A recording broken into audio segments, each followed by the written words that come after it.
Baik, selamat siang dan selamat datang kepada para peserta webinar Media Sila dengan tema Apa Kabar Tolangit. Wah, luar biasa sekali ini Bapak dan Ibu sudah sangat bersemangat ya. Terima kasih banyak sebelumnya karena sudah sangat antusias rekan-rekan yang sudah hadir melalui virtual ini.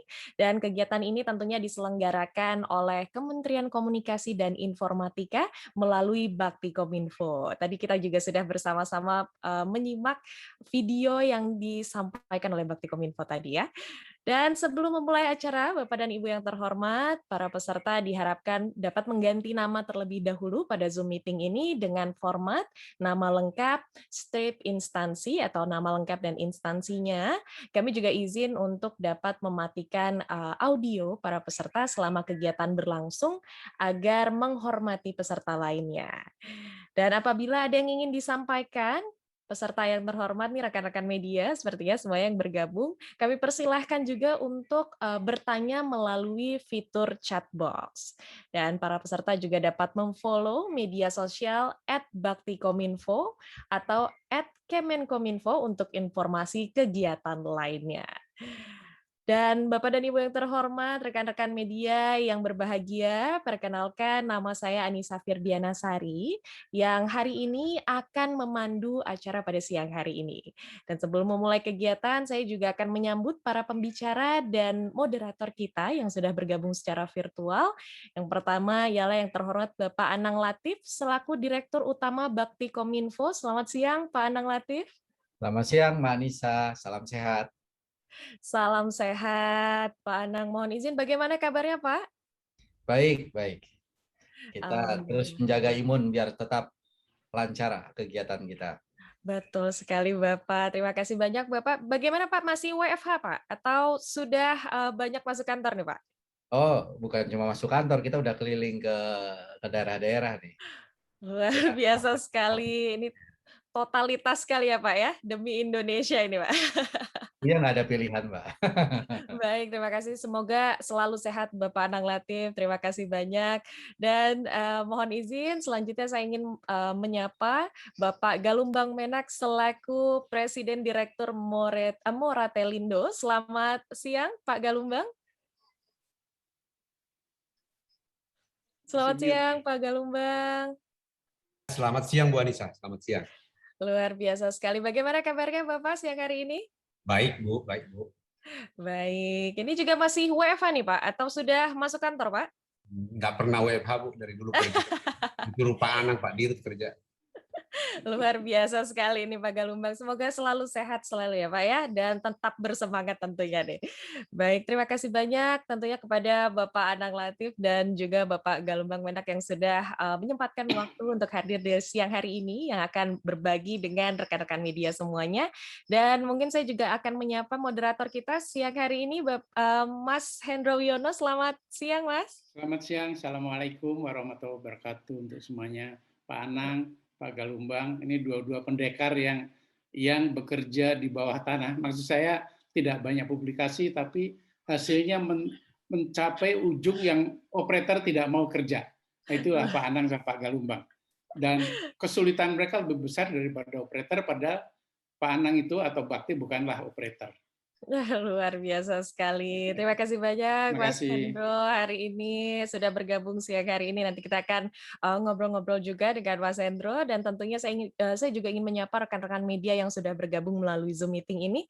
Terima kasih banyak karena antusias dari rekan-rekan media acara pada hari ini semoga dapat berjalan dengan lancar. Dan kegiatan hari ini juga akan ada writing challenge. Nah, ini dia nih rekan-rekan media. Jadi kita hari ini tidak hanya mendapatkan insight-insight menarik saja, tetapi juga dapat sesuatu nih ya, dapat membawa pulang sesuatu dengan mengikuti writing challenge ini yang akan dibuka sampai Minggu 19 September 2021 dengan Berikut tata caranya atau tata kerjanya, kami persilahkan dapat dilihat di layar dari rekan-rekan media juga. Yang pertama ialah kompetisi penulisan, diikuti oleh jurnalis atau wartawan media online dengan penerbitan di Indonesia. Kemudian bahan penulisan juga dapat diperoleh dari acara webinar Forum Media Sila hari ini pada 14 September 2021 atau nantinya dari press release acara webinar Media Sila yang akan dikirimkan kepada media di akhir acara ini. Dan kemudian kami juga mempersilahkan untuk artikel berupa news ataupun feature dengan menggunakan gaya bahasa dari rekan-rekan media sendiri, serta disesuaikan dengan kaidah jurnalistik ataupun karakter dari media masing-masing.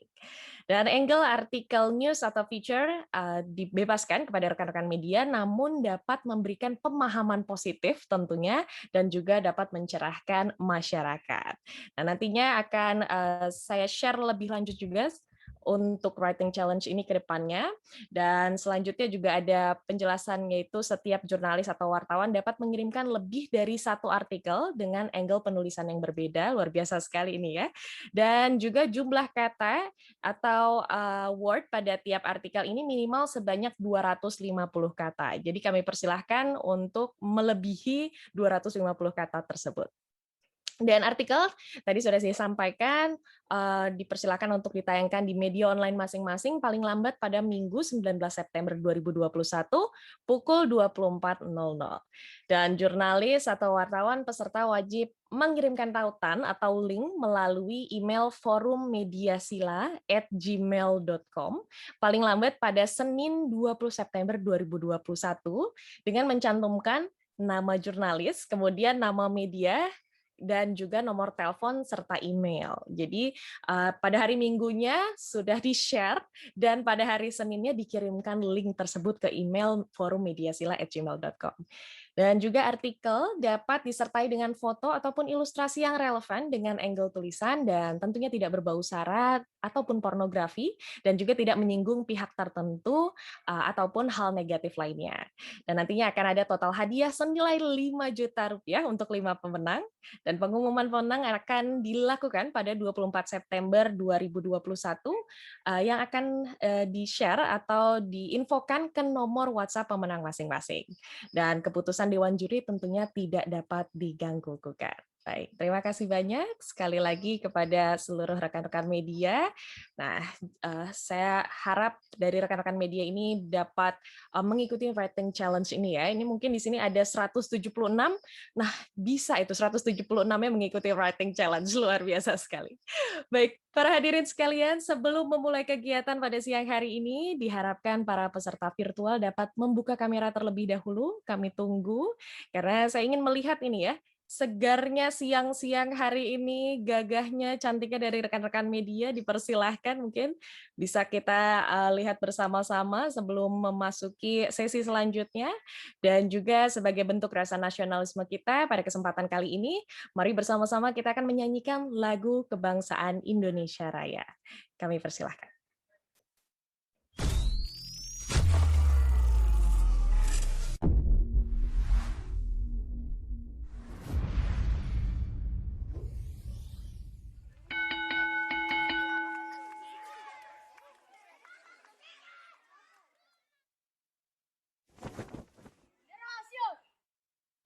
Bendera merah putih, semangat, gerak.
Baik, terima kasih banyak rekan-rekan media semuanya. Tadi kita sudah bersama-sama menyanyikan lagu kebangsaan Indonesia Raya, sekaligus melihat video persembahan dari Bakti Kominfo. Dan sebelum memulai acara atau sebelum memasuki sesi selanjutnya, para peserta sekali lagi kami persilahkan untuk dapat mengganti nama atau merename Zoom meeting ini dengan format nama lengkap, kemudian instansi dari rekan-rekan media masing-masing. Kami juga izin untuk dapat mematikan audio dari peserta selama kegiatan berlangsung agar dapat menghormati peserta lainnya selama acara berlangsung. Dan apabila ada yang ingin disampaikan pertanyaan-pertanyaan dari sesi diskusi ini, kami persilahkan untuk menuliskannya melalui fitur chat box dari Zoom meeting ini. Dan peserta juga kami persilahkan untuk dapat memfollow media sosial @baktikominfo dan juga @kemenkominfo untuk informasi kegiatan lainnya. Wah, luar biasa sekali. Rekan-rekan media yang terhormat di sini sepertinya sudah tidak sabar semuanya ya.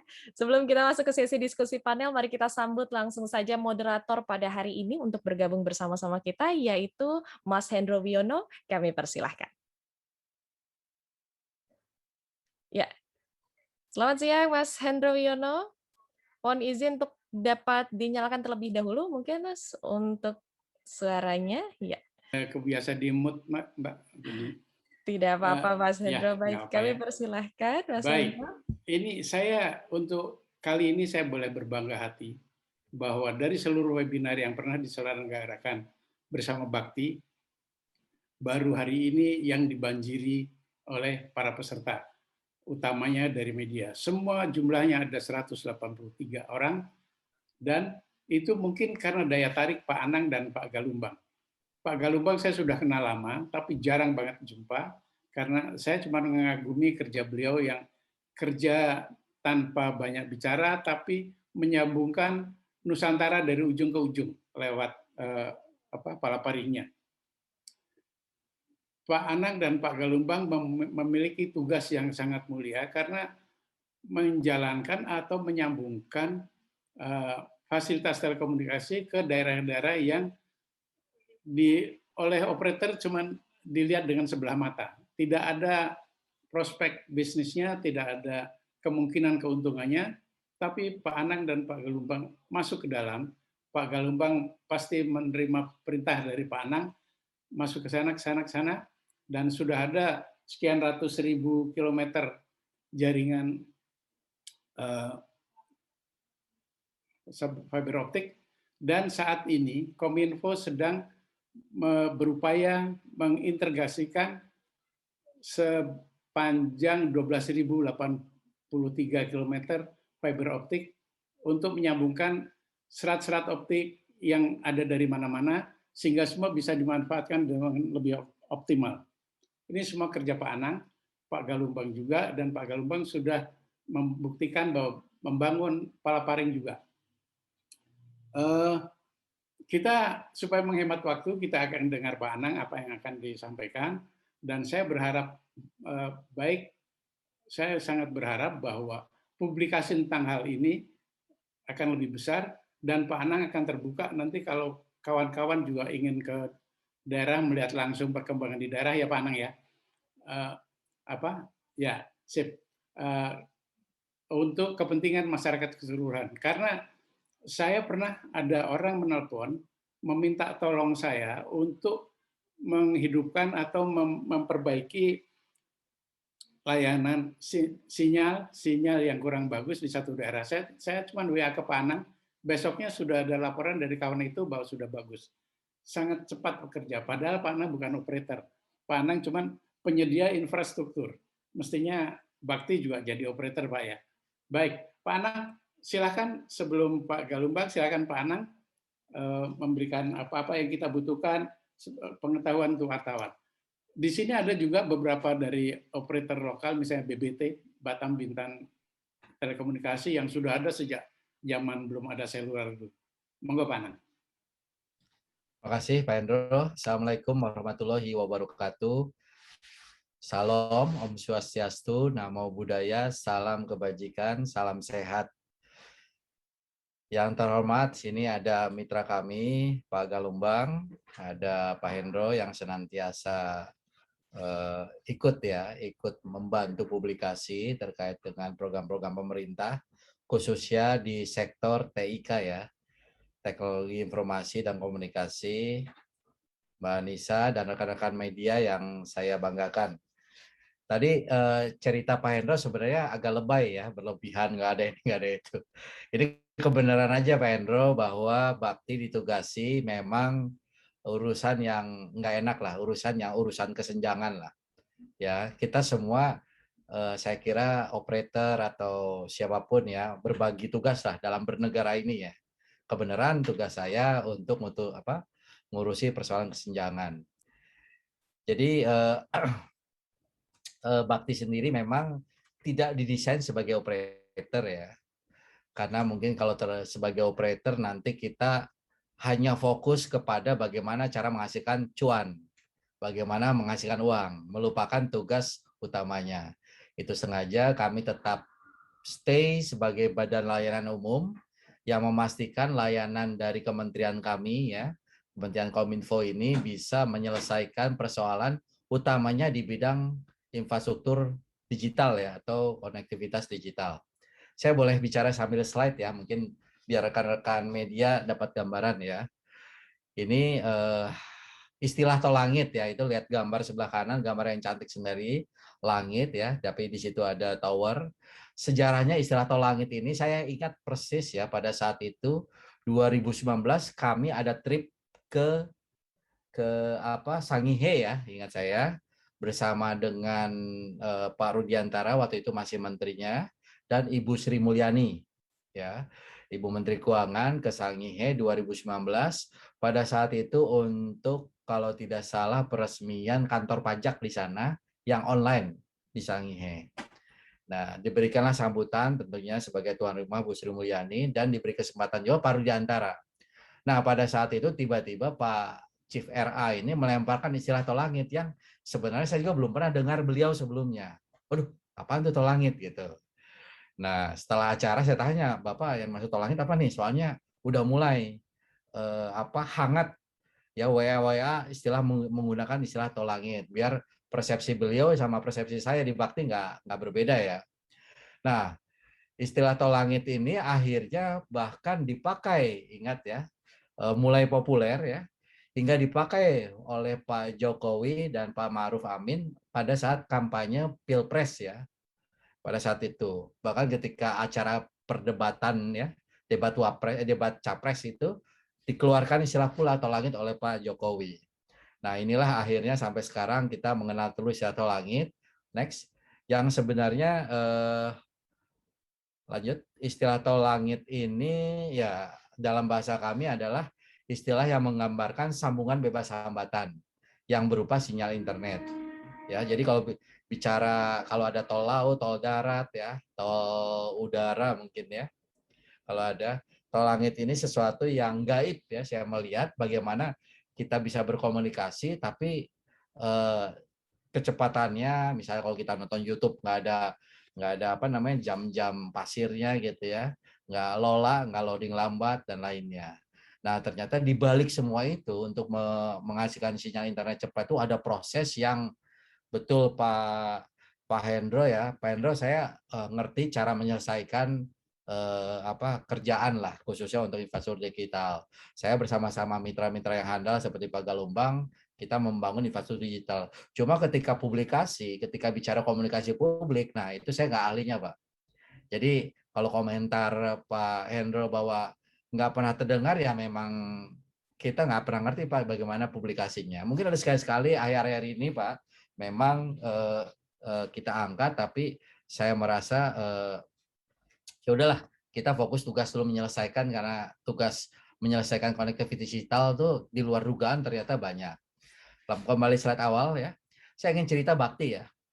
Bakti ini sebenarnya proses perjalanannya panjang, tapi pada intinya Bakti ini dilahirkan ya ketika operator dilepas tugaskan untuk membangun daerah non komersial.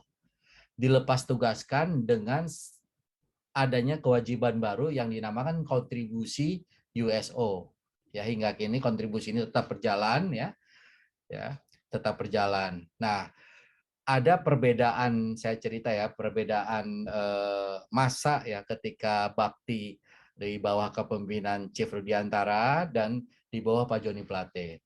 Ketika di bawah Pak Rudiantara, posisi pada saat itu bakti berhasil ya mengumpulkan sejumlah dana yang sebenarnya dana yang belum bisa terserap di periode beliau sebelumnya, ya, karena alasan kesulitan penggunaan keuangan negara lah. Ya, kita tahu ketika kontribusi ini disetorkan kepada pemerintah, disitulah melekat hukum-hukum keuangan negara. Ya, jadi banyak, ya kalau bahasa kita ya, kalau kita nggak paham terkait dengan regulasi keuangan negara, banyak jembatan betonnya. Jadi salah-salah kita salah nginjek bisa jadi jebakan. Itulah ketika di dana Yuso ini dititipkan kepada pemerintah. Nah, melihat banyak dana yang belum terutilisasi, akhirnya Pak Rudiantara membelanjakan tersebut ya. Akhirnya lahirlah proyek pertama yang kalau di kementerian kami mega project lah kita menyebutkannya ya. Tapi jangan membandingkan dengan pertahanan atau jangan membandingkan dengan PU ya. Tapi di sektor TIK ini mega project, lahirlah Palaparing di sini. Ini menggunakan skema istilahnya kerjasama pemerintah dengan badan usaha atau istilah kerennya bahasa Inggris public private partnership. Jadi kerjasama pemerintah sama swasta atau badan usaha. Nah, tapi pada intinya bahwa bakti melaksanakan program-program yang sifatnya menjembatani kesenjangan digital. Jadi kita urusan kesenjangan. Kalau urusan komersial, operator udah selesai lah, ya. Operator udah selesai. Jadi urusan yang nggak enak-enak, yang gap, itulah makanya bakti diciptakan pemerintah untuk menyelesaikan. Nah, selanjutnya di periode Pak Joni Plate itu diawali langkah bagaimana mengatasi kesenjangan ini. Kesenjangannya apa sih sebabnya? Nah, sehingga Pak Joni Plate dengan rinci memetakan kesenjangan dari setiap lapis telekomunikasi. Ya, nanti saya jelaskan selanjutnya ya perbedaannya. Lanjut, next. Nah, bicara potensi kesenjangan digital, katakanlah kita bicara internet ya. Bahwa data terkini ada 196 juta pengguna internet aktif. Kalau dibandingkan dengan 270 juta penduduk, kira-kira pengguna ini baru menempati 73,7%. Nah, harusnya setiap orang ini kan dapat internet, idealnya kan, sehingga harusnya 100%. Ya, sehingga ada gap sebanyak kalau 100 kurang 73 kira-kira 27%. Ada gap 27%. Oke, ini untuk menyederhanakan perhitungan ya. Tetapi kalau mau dihitung masa sih anak balita perlu internet? Oke. 0 sampai 5% ini, 0 sampai 5 tahun anak-anak dari jumlah penduduk itu kira-kira ya angkanya 8%. Sehingga target kita dari 73% ini targetnya tidaklah 100% tapi kalau 8% cukup 92%. Ya. Jadi ada gap kira-kira 19% lah yang harus kita selesaikan. Nah, gap ini sebenarnya tugas siapa pertanyaannya? Apakah tugas operator? Ya, kita sudah lemparkan tugas ini kepada operator lebih dari 15 tahun ya. Tapi ternyata operator belum bisa selesaikan gap ini. Atau ada institusi lain. Nah, saya melihat rasa-rasanya pemerintah harus menyelesaikan gap ini. Ya, kita bedah lagi nih, ada gambar sebelah kanan pulau ya. Yang berwarna tua ini itu yang paling padat penggunanya. Ya, paling penetrasinya, prosentasenya paling tinggi. Misalnya Jawa ya. Jawa ini kan di gambar ini 41,7% ya. 41,7%. Saya bicara angka depannya aja, 41% dari 73. Distribusinya ada 41 di Jawa, ada 16 Sumatera, dan sampai dengan 2,2 di Papua. Nah, 41% ini bagus apa enggak? Kita lihat ternyata penduduk Jawa ini dari seluruh Indonesia itu 56% ada di Pulau Jawa. Ternyata Pulau Jawa pun ada gap 15%. Ya, kita udah wah hebat, ternyata secara dibedah nanti waduh, ada gap. Jadi ada 15% penduduk Indonesia yang ada di Jawa belum kebagian internet. Kira-kira seperti itu. Sumatera masuk 16% dari 73,7. Ternyata Sumatera ini 21% penduduk Indonesia ada di Sumatera. Ada gap 5% juga di situ. Jadi hampir semua pulau itu terjadi dalam gap, ya.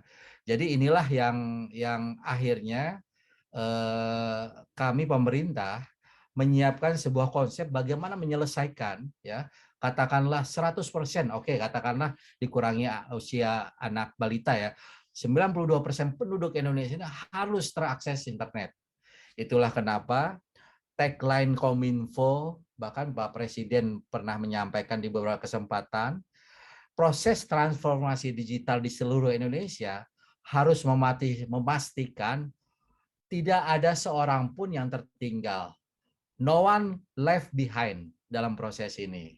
Nah, untuk itu kehadiran internet sudah menjadi wajib, ya, harus sampai ke masyarakat 100% setidaknya di penduduk yang di luar balita. Ini data kiri bawah, ini data terakhir ITU mengeluarkan, ya, ICT Development Index. Kita sedih Indonesia ranking ke 111 dari 176 negara. Kita tidak lebih baik dibanding Vietnam, tidak lebih baik dibanding Filipina, tidak lebih baik dibanding Thailand. Bahkan jangan bicara Malaysia, jangan bicara Brunei, jangan bicara Singapura.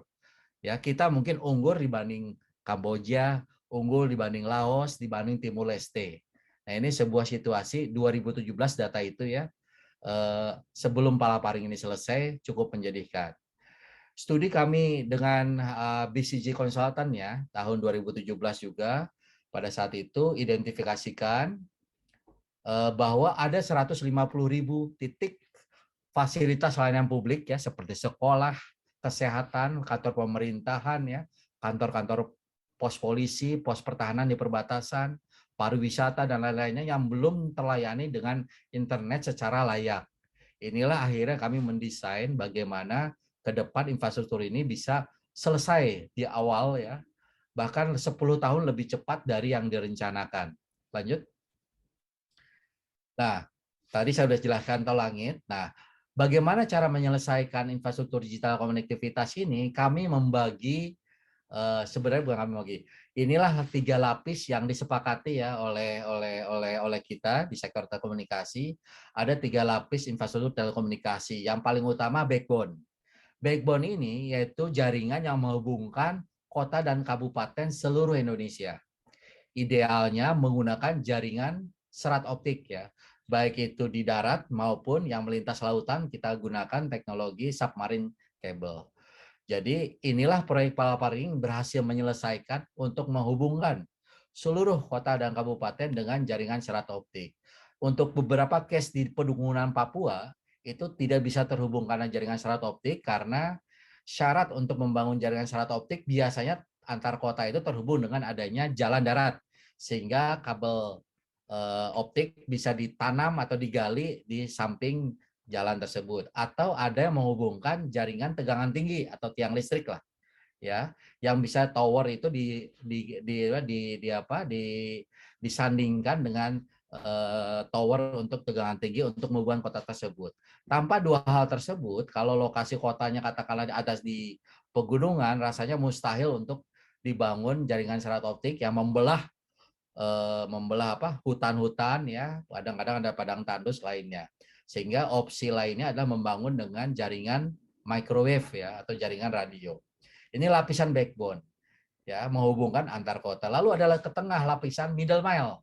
Nah, middle mile ini sifatnya menghubungkan backbone dengan ujungnya last mile. Dia berada posisi tengah. Pilihannya ada, idealnya kalau di kota bisa menghubungkan fiber optik, ya, ada microwave tower, ada juga satelit, ya.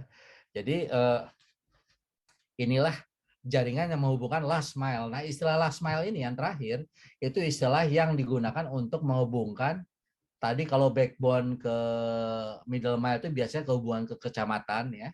Kecamatan-kecamatan, ya, kita menggunakan teknologi ini. Nah, dari kecamatan ke desa hingga ke pelanggan, inilah yang kita gunakan last mile. Opsinya ada juga satelit yang endingnya masyarakat ini ujungnya menerima sinyal, entah itu sinyal seluler, ya, atau 4G, atau kelak mungkin 5G, atau sinyal Wi-Fi. Nah, inilah akhirnya kami membagi 3 lapisan ini dengan semuanya memiliki persoalan. dengan semuanya memiliki. Itulah kenapa Bakti mencoba menyelesaikan setiap persoalan di setiap lapisnya. Nah, selanjut ini adalah potret dari seluruh lapisan yang ada di apa yang tadi 3 lapis tersebut. Backbone luar biasa ya, backbone ini operator sudah membangun dengan lebih dari 440.000 kilometer. Lalu ada palaparing juga untuk mencoba melengkapi ya, sehingga total yang sudah terbangun ada 458.000 kilometer ya. Terlihat dari gambar tersebut bahwa oh ternyata jumlah yang panjang ini, kalau satu putaran bumi itu 40.000 kilometer ya bahasa Pak Menteri, lebih dari 10 keliling bumi ini kalau ini dipanjangkan ya, di stretch itu jadi satu garis panjangnya jaringan yang sudah ada di Indonesia. Tapi ternyata fokusnya belum bisa masuk hingga ke pedalaman Kalimantan hingga pedalaman Papua, nampak terasa jarang. Ya, ternyata inilah persoalannya, persoalan distribusinya. Masih fokus kepada Jawa, Sumatera, mungkin beberapa Kalimantan, dan belum masuk penetrasi saudara-saudara kita khusus yang ada di Indonesia bagian timur. Ya, Natuna pun sudah hadir ya, itu dengan beberapa jaringan dari Palaparing, Telkom pun sudah ikut membangun. Ya, ini persoalan di jaringan backbone. Lalu ada persoalan di jaringan middle mile. Middle mile tentunya tadi ada beberapa opsi, tapi kami memilih opsi bagaimana menyelesaikan melalui satelit ya. Ya, satelit. Karena beberapa lokasi kecamatannya terpisah di sebuah pulau, terpisah dari cukup jauh dari ibu kota kabupatennya. Desanya pun demikian, sehingga satu-satunya opsi paling paling ekonomis ya, paling praktis juga ada menyelesaikan dengan membangun satelit. Alhamdulillah di periode webinar lalu ya dengan Pak Hendro, kami sudah fokus bagaimana proses Satria ini lahir ya, sehingga dalam proses publikasi sekarang ini ternyata kebutuhan itu tidak cukup ya, hanya dipenuhi dari satu satelit Satria, dan kita sedang mengembangkan konsep bagaimana Satria 2 dan Satria 3 hadir ya, sehingga total Indonesia memiliki kapasitas satelit 1 terabit per second. Nah, lalu juga ada persoalan di last mile nih. Last mile persoalannya 2, ada wifi enggak, ada sinyal seluler enggak atau enggak. Nah, Pak Menteri sudah mencanangkan program menyelesaikan 12.548 desa atau kelurahan yang belum ada 4G hingga bisa selesai 2022 nanti. Sekarang di Kominfo sudah berjalan ya, 4.200 sudah berjalan. Ya, nanti tahun depan juga melengkapi hampir 4.000, sehingga bersama-sama operator kita bisa selesaikan tugas ini 12.500 desa di tahun 2022. Begitu juga paling kanan bawah ini WiFi. Ya, bagaimana 150.000 titik juga bisa disiapkan layanan internet. Nanti ini akan menggunakan khusus satelit Satria ya yang memiliki teknologi untuk pelayanan internet cepat. Nah, inilah pencapaian saat ini di sektor telekomunikasi ya, yang dilakukan bukan cuma oleh Bakti tapi bersama-sama dengan operator telekomunikasi. Lanjut. Nah, ini jaringan backbone nasional ya bersama operator. Ya, kita coba gambarkan lebih khusus lagi. Ya, di sini pun ada palaparing yang sudah dibangun ya, jaringannya agak tebal ya. Lanjut. Nah, ini utilisasi ya. Kami pun konektivitas ini ternyata perlu utilisasi yang bagus juga. Persoalan utilisasi itu persoalan menurut hemat kami harus didorong oleh semua stakeholder ya, semua unsur, baik itu dari pemerintah pusat, betul itu dari pemerintah daerah, dari Kominfo juga. Tidak mungkin Bakti mendorong-dorong masalah utilisasi. Jadi kalau saya ibaratkan ini, Bakti membangun sekolah di daerah terpencil lah, daerah remote yang belum ada sekolah. Nah, Bakti menyelesaikan tugasnya, memastikan bahwa bagaimana sekolah itu terbangun sesuai waktu, bersih, layak pakai, listriknya juga tersedia, ya, selalu bersih sehingga masyarakat atau setempat bisa sekolah desa dengan nyaman. Persoalan siapa yang sekolah di situ, ya rasa-rasanya kok nggak tepat kalau bakti yang harus ayo ayo anak-anak sekolah kumpul-kumpul masuk sekolah, itu rasanya bukan tugas kita. Ya itu tugas kepala desa setempat, otoritas setempat, bahkan kalau perlu Kemendikbud mengeluarkan kewajiban sekolah ya, bahwa kepala desa harus menjamin setiap anak usia katakanlah 6 tahun sampai 18 tahun wajib sekolah hingga SMA. Nah, baru sekolah itu ramai. Ya, kalau nggak sampai sekolah orang tuanya bisa kena misalnya kena apa gitu ya, kena atau program bantuan pemerintah dikurangi gitu hanya gara-gara anaknya nggak sekolah. Nah, itu baru sekolah ramai itu ya. Bakti adalah pada prinsipnya hanyalah executing agency. Hanyalah ya mohon maaf sebagai kontraktornya pemerintah lah untuk membangun ini. Itu kenapa utilisasi perlu digerakkan oleh semua. Ketika ekonomi tumbuh di daerah, ya tentu traffic nanti telekomunikasi akan melonjak padat. Ketika nanti internet bisa hadir di mana-mana, ya tidak hanya satu operator, dua operator, banyak pilihan, harga murah, ya. Lalu program pemerintah yang non tunai jadi wajib, lalu sekolah online menjadi wajib, itu otomatis traffic akan meningkat. Tapi itu tidak mungkin dilakukan oleh Bakti semata, oleh Kominfo semata. Perlu menggerakkan seluruh stakeholder agar utilisasinya bisa tinggi. Yang penting konektivitasnya sudah siap. Ya, itulah prasyarat awal untuk kita melakukan transformasi digital. Lanjut. Nah, ada yang menarik ya bahwa konsep palaparing yang sudah kita lakukan ini adalah sebuah konsep yang minimalis, ya. Konsep minimalis yang ada gambar awalnya nggak sebelum ini terhubung ya? Coba sebentar. Nah, ya tadi lagi Mas. Nah ini, kalau ini bisa bayangkan ya tanpa garis yang halus warna abu-abu, palaparing ini sebenarnya kami lakukan tahapan dengan 3 paket ya. Ada paket barat, ya ada P1, P2, P3, ada paket tengah, dan ada paket timur. Sebenarnya dari palaparing sendiri ini konsep adalah konsep yang minimalis sehingga terpisah masing-masing paketnya ya. Jadi belum menunjukkan resiliensi kehandalan jaringan jika terjadi salah satu segmen terputus ya.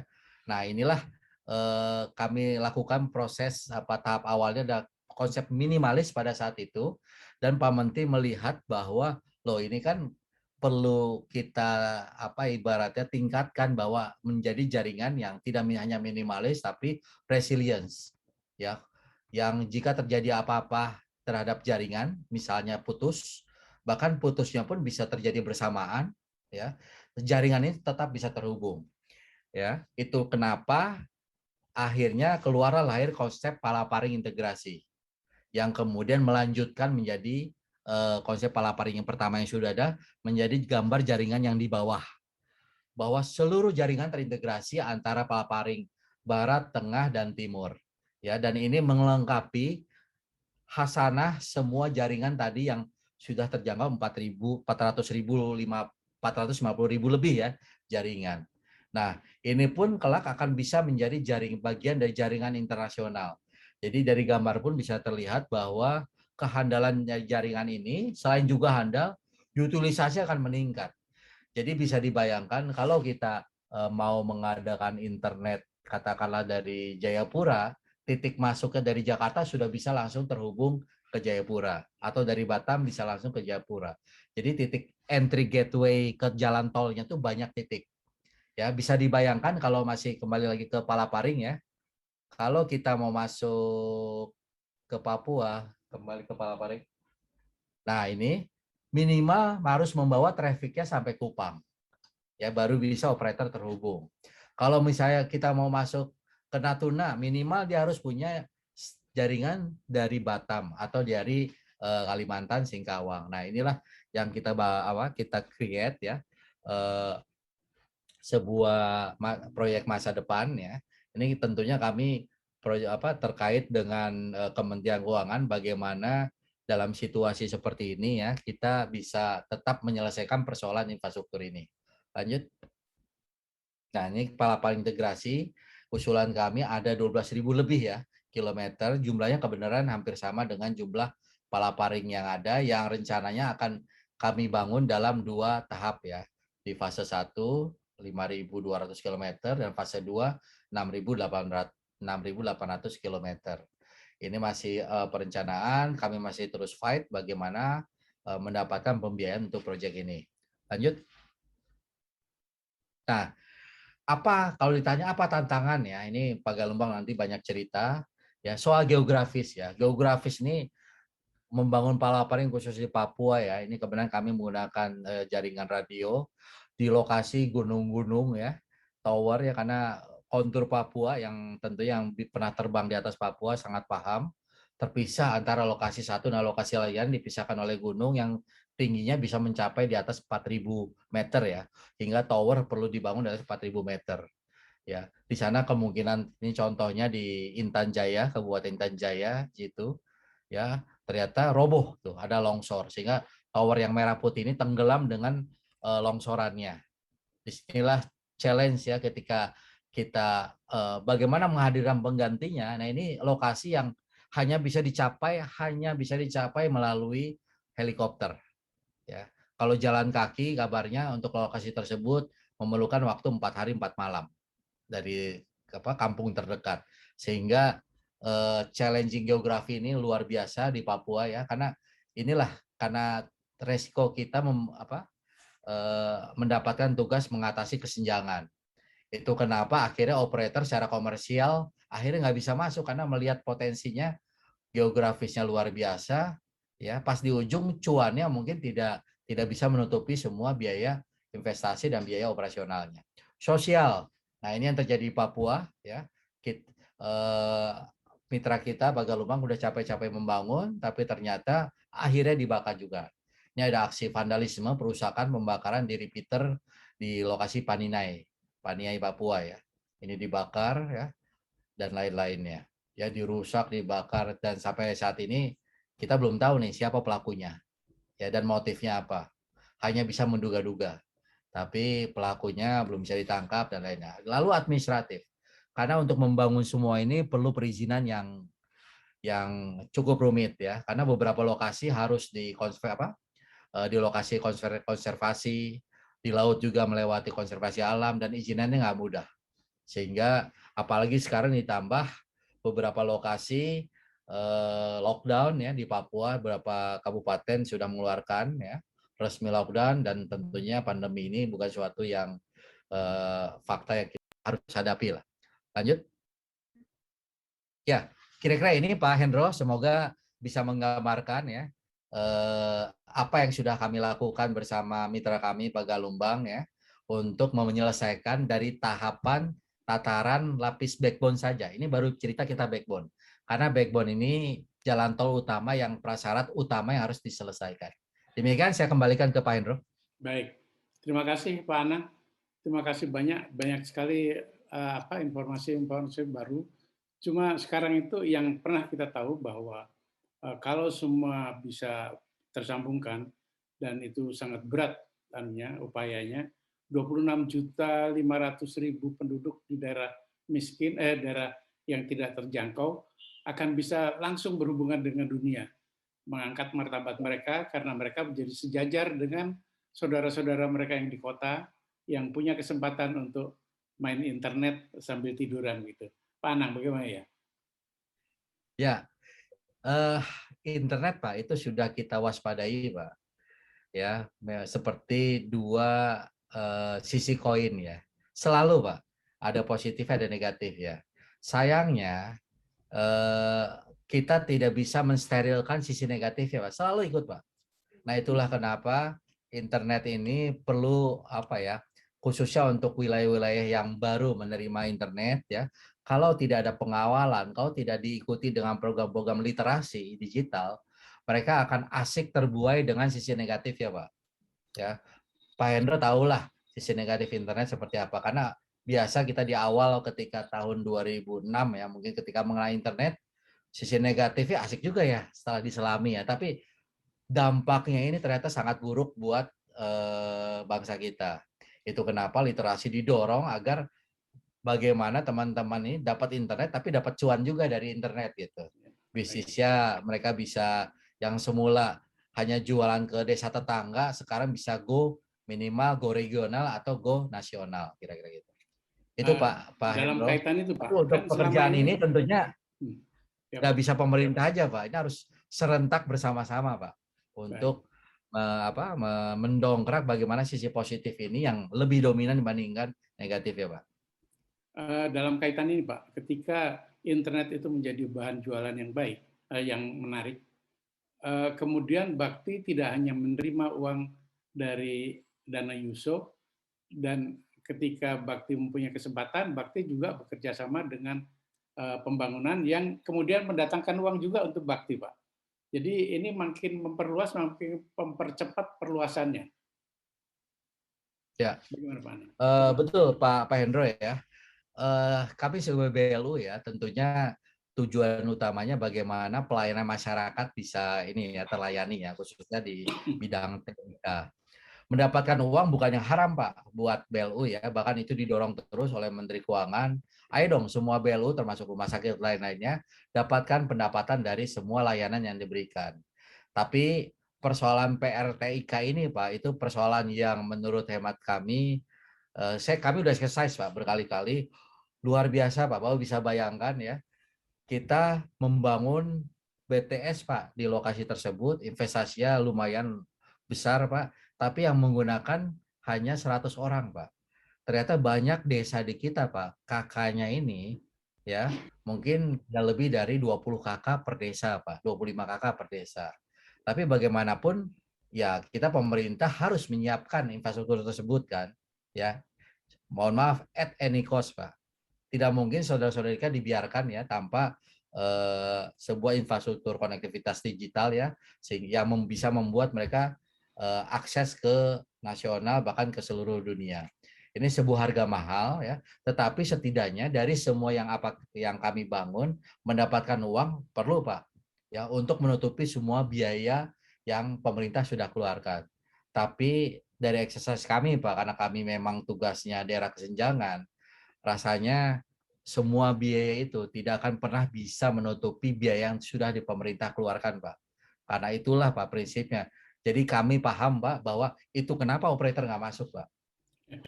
Apalagi satu Bapak desa, sih, ya Pak? ya. Bagaimana Pak? Iya, jadi banyak Pak desa kita tuh dari sisi volume untuk penggunaan pulsa itu nggak bisa menutupi Pak.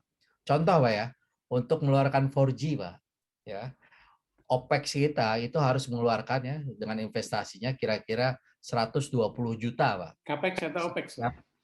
OPEX ya Pak. Ya OPEX, Capex setelah blended lah. Setelah kita Ya. blended Pak ya, itu operator harus ke pemerintah sekolahnya 120 juta.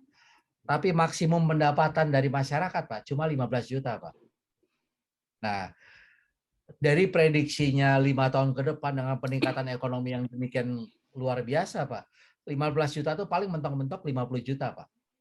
Tidak akan bisa menutupi biaya 120 juta. Kira-kira gambaran seperti itu Pak. Ya. Antara kombinasi CAPEX dan OPEX. Oke, lupakan CAPEX-nya sehingga itu bisa maaf tadi angka termasuk OPEX saja Pak. Karena harus ada satelit yang disiapkan bandwidth untuk menghubungkan agar mereka bisa terhubung internet. Jadi ada lokasi Pak, sampai kapanpun ternyata di Indonesia ya pemerintah harus tetap hadir Pak untuk memberikan subsidi Pak kepada untuk pembangunan infrastruktur ini Pak. Baik Pak, itu Bapak hitung bahwa satu desa itu 20 sampai 25 kepala keluarga. Itu pun tidak semua tercapai karena wilayah desanya lebih dari satu kecamatan di Jakarta, sehingga satu BTS tidak akan cukup. Padahal targetnya sekarang satu desa satu BTS dulu. Begitu Pak satu desa satu BTS. Ya. Baik. Pak Anang, sementara itu nanti kita dengarkan, kita tampung pertanyaan-pertanyaan. Kita ingin dengar apa kata Pak Galumbang Merak. Pak Galumbang silahkan, ini pendekar telekomunikasi yang tidak pernah berkoar-koar. Silakan Pak. Terima kasih Pak Hendro. Yang saya hormati Pak Hendro, Pak Anang, media, dan tentu hadirin yang berbahagia. Assalamualaikum warahmatullahi wabarakatuh. Salam sejahtera buat semuanya. Nah, tadi Pak Anang bilang Pak Hendro lebay, menurut saya bahkan masih kurang lebay ya. Yang pertama, kita tahu bangun Palaparing itu Itu saya bilang bukan hanya keringat dan uang, tapi itu keringat nyawa. Dan kenyataannya nyawa yang melayang itu cukup banyak. Saya kira kalau peserta mau lihat itu ada sampai saya bikinin videonya namanya Palaparing, Perjuangan Pembangunan Palaparing. Di Perjuangan Palaparing itu bukan hanya karyawan kita yang harus hilang nyawa ya. Banyak juga tentara yang hilang nyawa dalam membangun Palaparing Timur ini. Jadi ini bukan lebay, ini kenyataan. Tapi kita dari awal sudah tahu bahwa bangun Palaparing Timur itu khususnya sudah tahu kita risikonya. Udah IRR-nya juga rendah, balik modalnya lama. Tapi saya kebetulan tahu persis dari dulu bahwa ini cita-cita dari awal nih. Dari tahun 92, masih zamannya baru pertama sekali saya kerja di PT Telkom, ada namanya dulu kalau nggak salah di Perpostel itu namanya Sejen, kalau nggak salah namanya Pak Parapak. Dia sebut dulu namanya Nusantara 21 gitu ya. Tahun 92. Nah, itu cita-citanya. Tapi baru terjadi 2017. Berarti itu memang tantangannya nggak gampang. Yang kedua, Pak Anang ini ya, jadi Dirut Bakti ini nggak gampang ya. Itu harus banyak yang dimiliki. Bukan hanya kemampuan, tapi juga nyali dan harus sedikit nekat.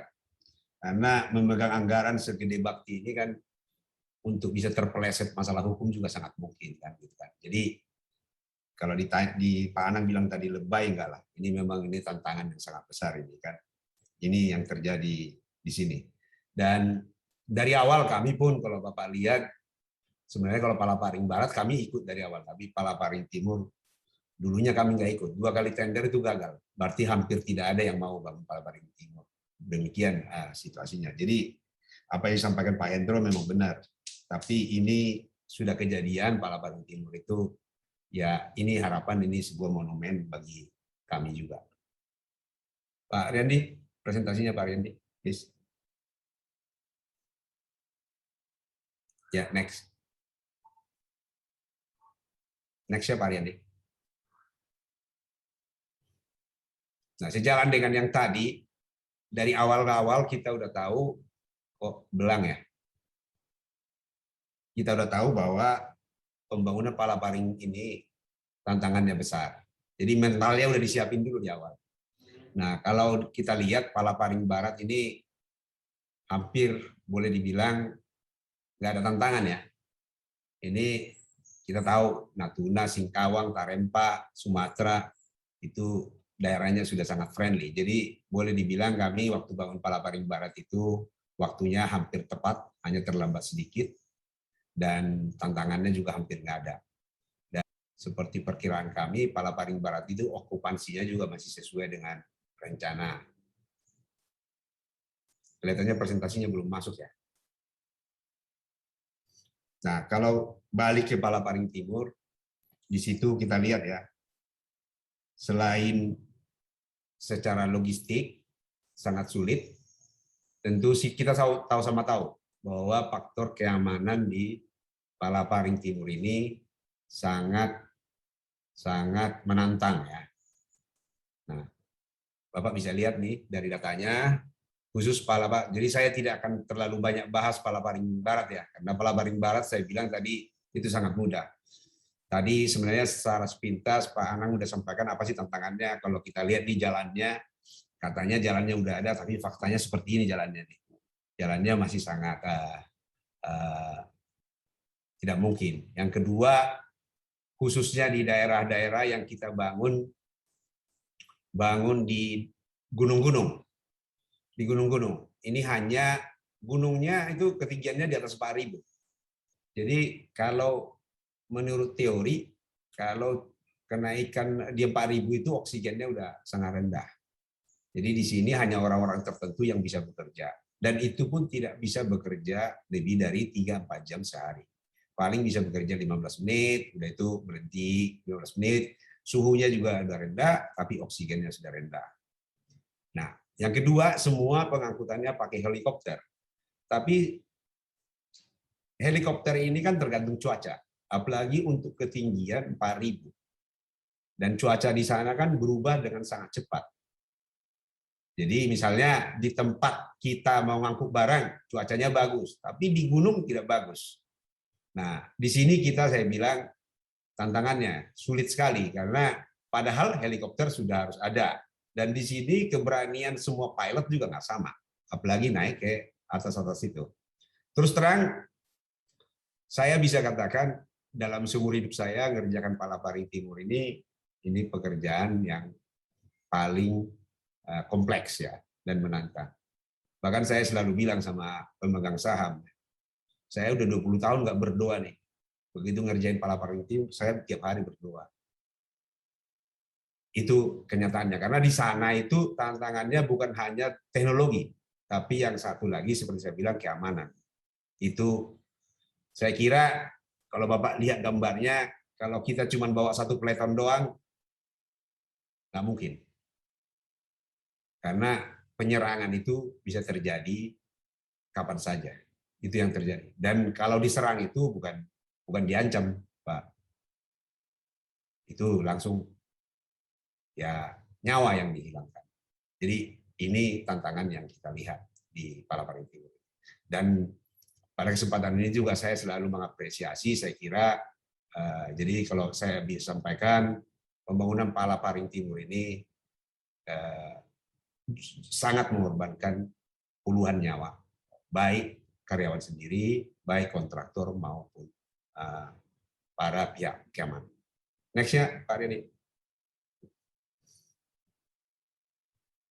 Nah, biarpun di sana kita sudah bekerja sama dengan militer, polisi, tapi bukan berarti kita bekerja dengan aman. Semuanya bisa terjadi. Yang tower yang sudah berdiri, kalau tadi Pak Anang bilang ada yang roboh karena cuaca, roboh karena geografi, tapi yang dibakar, diroboh, digergaji juga banyak. Bahkan setelah tahun ketiga, dulu kita asuransi semuanya. Di sana sekarang asuransi pada bingung. Saya mau nggak cover asuransi di sana. Itulah situasi yang terjadi di Palaparing Timur. Next. Nah, tapi kadang-kadang kita juga ada senangnya. Yang dulu orang-orang tidak pernah menggunakan internet, sekarang ini kita melihat situasi semua NOC kita itu rata-rata di tempatnya kebetulan kita taruh di situ yang namanya WiFi. Nah, itu menjadi tempat ngumpul untuk bermain internet. Itu yang terjadi sekarang di situasi di sana. Apalagi situasi pandemik sekarang. Nah, kemarin-kemarin juga waktu ujian gitu kan.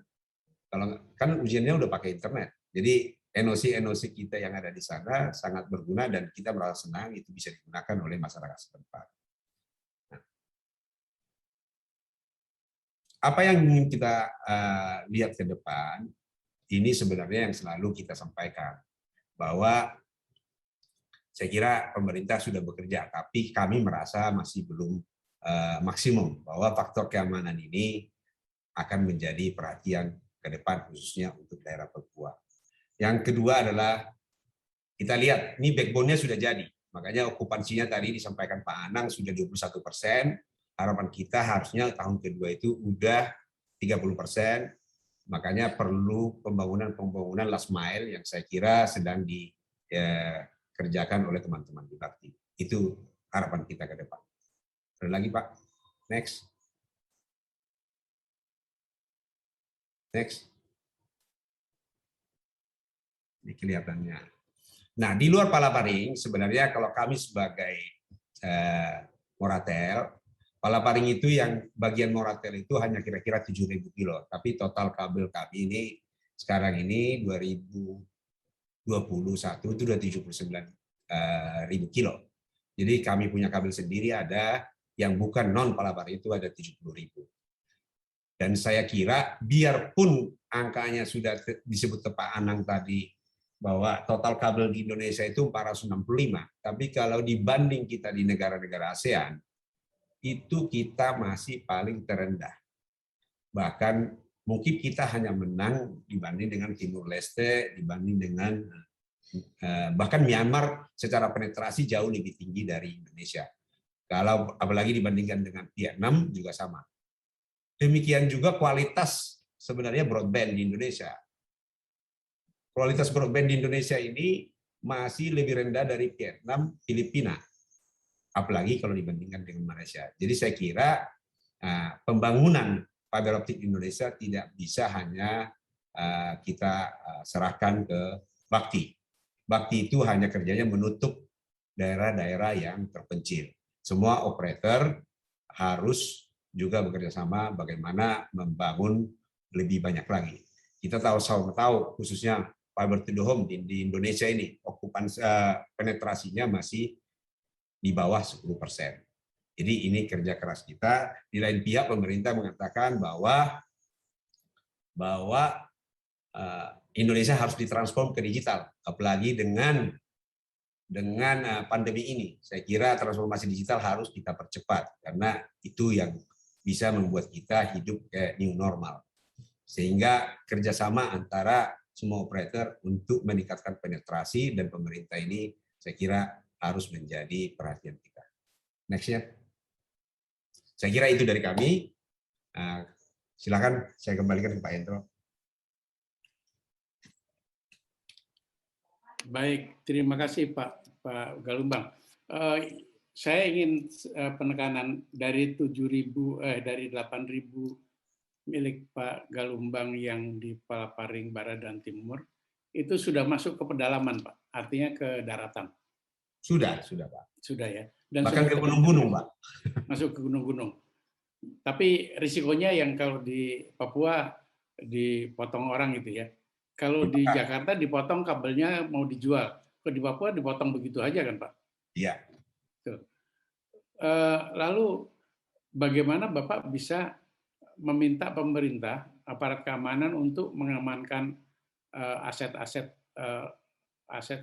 pemerintah ini, sementara serangan itu terlalu besar, Pak? Apa itu tidak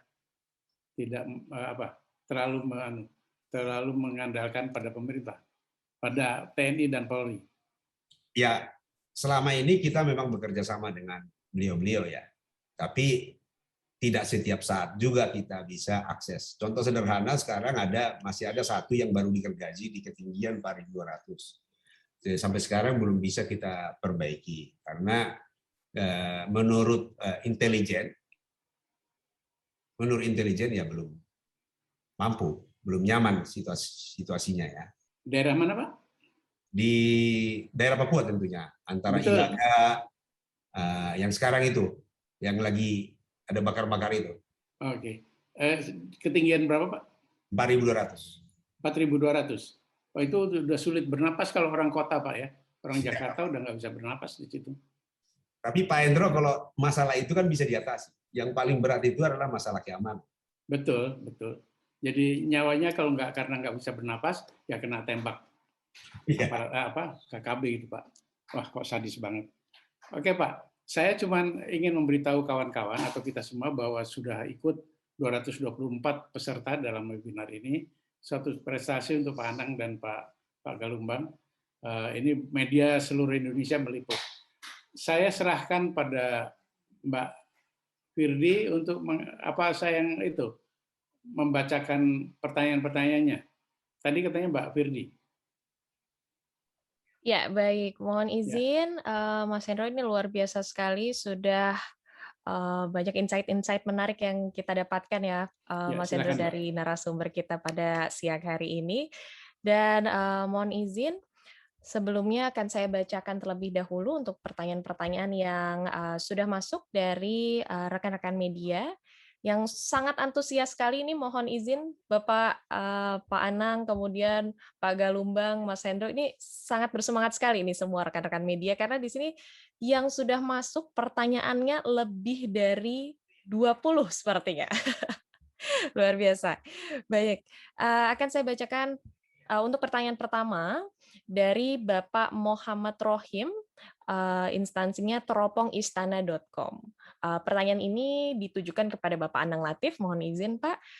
Pertanyaannya, apakah keunggulan tol langit dan perubahan-perubahan apa yang bisa dirasakan masyarakat? Jadi keunggulan tol langit ini apa dan perubahan-perubahannya itu apa saja Pak yang bisa dirasakan oleh masyarakat? Kami persilakan Pak Anang Latif. Ya. Masih Mbak Anissa. Jadi tol langit ini menghadirkan konektivitas seperti jalan tol bebas hambatan ya, yang sebelumnya mungkin mereka bisa berkomunikasi menggunakan atau terhubung melalui satelit saja ya. Satelit ini kan dulu ya ketika Palaparing di bawah 2015 ke bawah, teknologi satelit itu lebih kepada ditujukan untuk backup saja. Kalau terputus jaringan baru kita pakai satelit ya. Sehingga ketika merasakan satelit itu komunikasinya kalau pakai internet sangat lambat ya. Kalau menggunakan komunikasi juga kalau telepon mungkin sedikit terbatas ya, terputus-putus, terutama terasa kalau itu internet ya. Kita nggak bisa bayangkan seperti kita yang ada di kota ya. Mereka mungkin kalau kita langganan internet kan ada 1 Mbps itu udah jarang, sekarang rata-rata udah 20 Mbps. Kalau dengan satelit dulu bisa bayangkan hanya 256 Kbps gitu. Ya itu mungkin cocoknya hanya untuk fax saja, nggak bisa internet dengan kecepatan itu, sangat teknis. Nah, ketika ada tol langit, artinya mulailah perlahan-lahan komunikasi satelit dipindahkan ke jaringan serat optik. Ya, setidaknya untuk urusan backbone. Di sinilah mereka akan mulai merasakan internet yang cepat ya. Seperti kita-kita yang ada di Jakarta, seperti ada yang kita menggunakan handphone 4G sekarang. Jadi internetnya jauh berubah ya, mereka sudah bisa kirim gambar, bahkan sudah bisa Zoom sekarang ya. Walau tidak bisa secara serentak ramai-ramai satu kampung misalnya gitu ya. Tapi ada periode ketika potensi ini ketika penggunaannya tepat ya, itu bisa merasakan seperti kita-kita yang ada berinternet di kota-kota besar lah. Baik, Itu Mbak. jadi baik, terima kasih banyak Pak Anang Latif. Berarti memang perubahan-perubahan ini pasti bisa dirasakan oleh masyarakat luas ya. Pak Anang mohon izin Pak. Baik, terima kasih banyak Bapak. Dan selanjutnya kita akan memasuki ke pertanyaan kedua dari rekan-rekan media. Di sini dari Bapak Hendriana untuk Bapak Galumbang Menak. Mohon izin Bapak, pertanyaannya adalah dalam mendukung percepatan pembangunan infrastruktur, apa saja strategi yang saat ini dilakukan untuk mencapai target yang diharapkan pemerintah?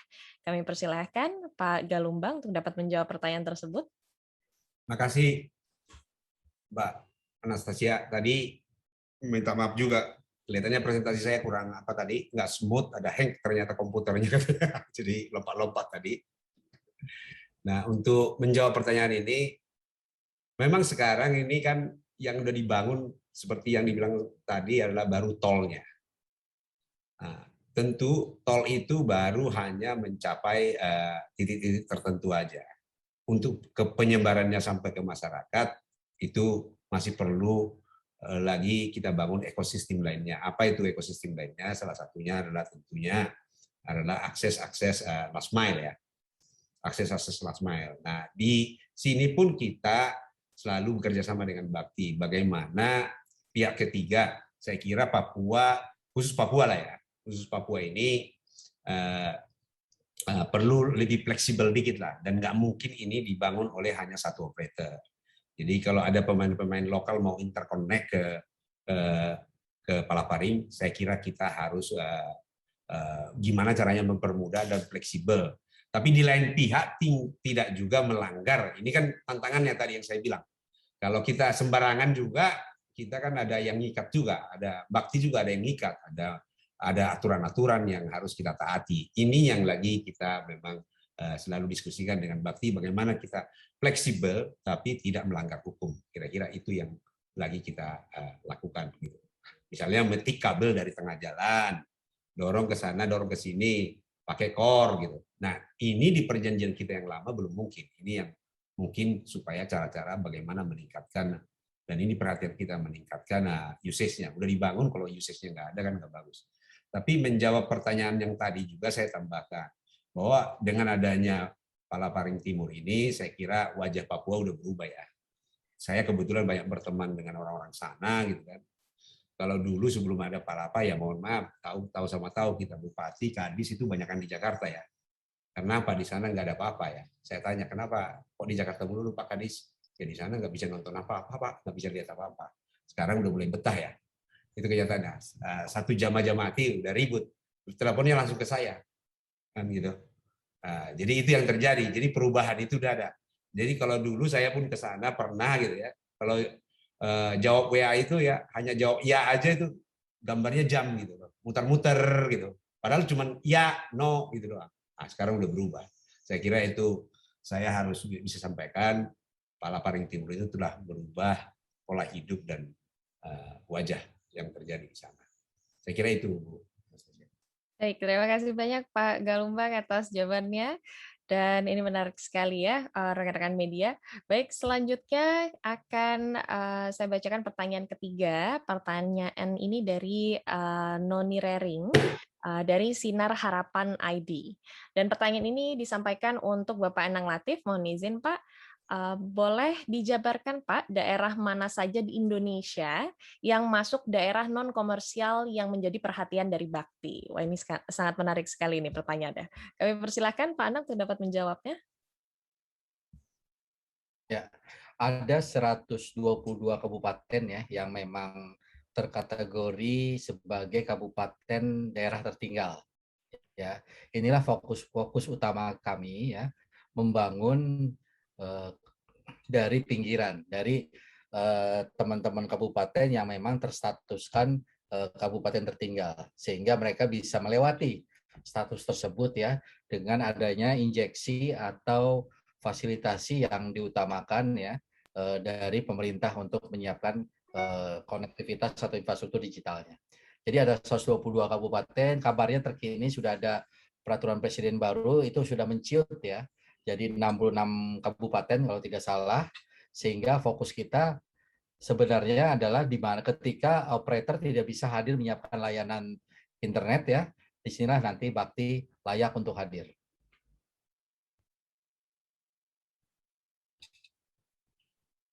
Ya, baik. Baik, terima kasih banyak Pak Anang, mohon izin. Dan selanjutnya, Bapak dan Ibu, ini ada pertanyaan selanjutnya dari rekan-rekan media. Dan pertanyaan ini disampaikan oleh Bapak Algot Putranto dari Suara Merdeka. Ini untuk pertanyaan ini untuk Pak Anang lagi, Bapak. Mohon izin, Pak. Sampai saat ini, Pak, sudah berapa persen jaringan Bakti yang telah dimanfaatkan oleh operator swasta? Dan seiring mundurnya rencana digitalisasi siaran televisi, apa yang akan dilakukan oleh Bakti? Kami persilahkan, Pak Anang. Ya. Berapa persen kalau dilihat jaringan Bakti, tadi kan sudah sampaikan berkisar dari 30 sampai 25 sampai 35% ya persentase jaringan. Jadi artinya ini masih di tahap awal ya, ketika tadi Pak Galumbang sudah sampaikan jaringan tolnya baru sampai di ibu kota kabupaten. Nah, bagaimana membangun aksesnya itu bisa sampai ke pelanggan, dan itu membutuhkan waktu. Nah, program membangun akses itu bukan cuma dari Bakti saja, tapi bersama-sama operator yang kami targetkan nanti 2022 semua kota kabupaten, semua desa nanti yang jumlahnya 83.000 lebih sudah terkoneksi dengan jaringan internet 4G ini. Sehingga otomatis ini akan berdampak pada jaringan Palaparing ya, yang sudah dibangun utilisasinya hingga akan tentunya lebih dari situasi sekarang. Nah, selain itu pun, itu baru konektivitasnya ya. Jaringan utilisasi juga sangat bergantung dari traffic ya. Traffic yang bisa di-create dari handphone masing-masing pengguna. Misalnya, kalau misal bantuan non-tunai sudah fully 100% menggunakan digital, makanya setiap bantuan melalui digital. Transaksinya pun nanti bisa jadi digital. Nah, apalagi kalau mereka sudah mengenal yang namanya Netflix ya, sudah mengenal namanya drama Korea, drama India, macam-macam, itu trafficnya langsung loncat ya.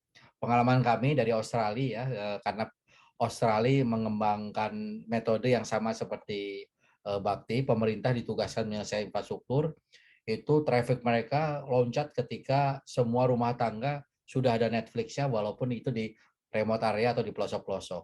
Jadi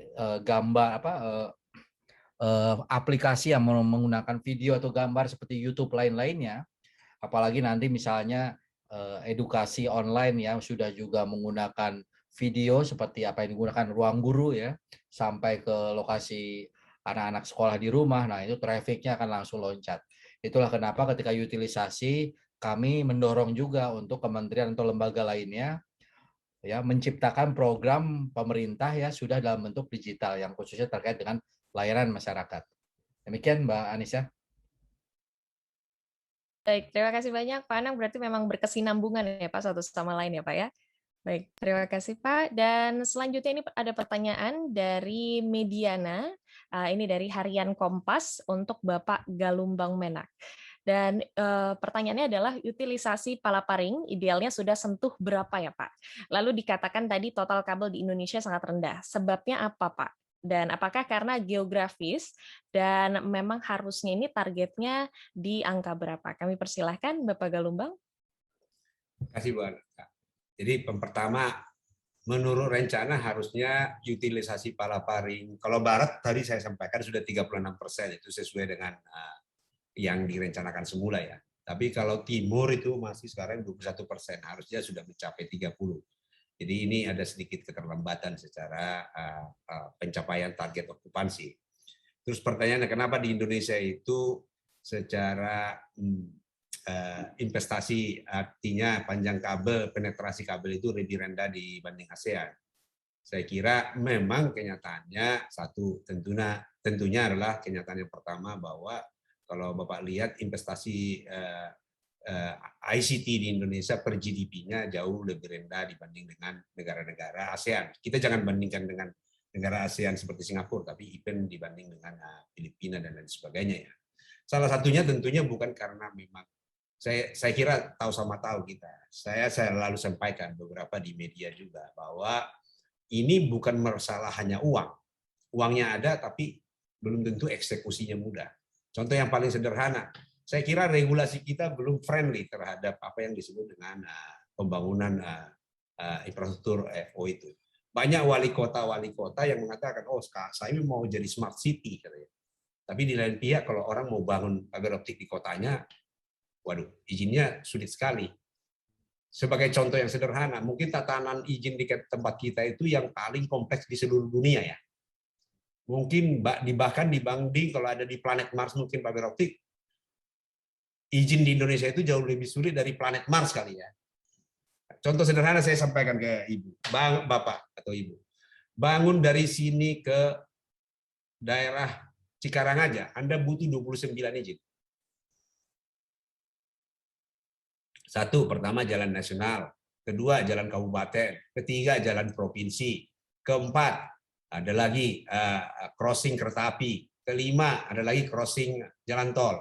Keenam, ada lagi PAM.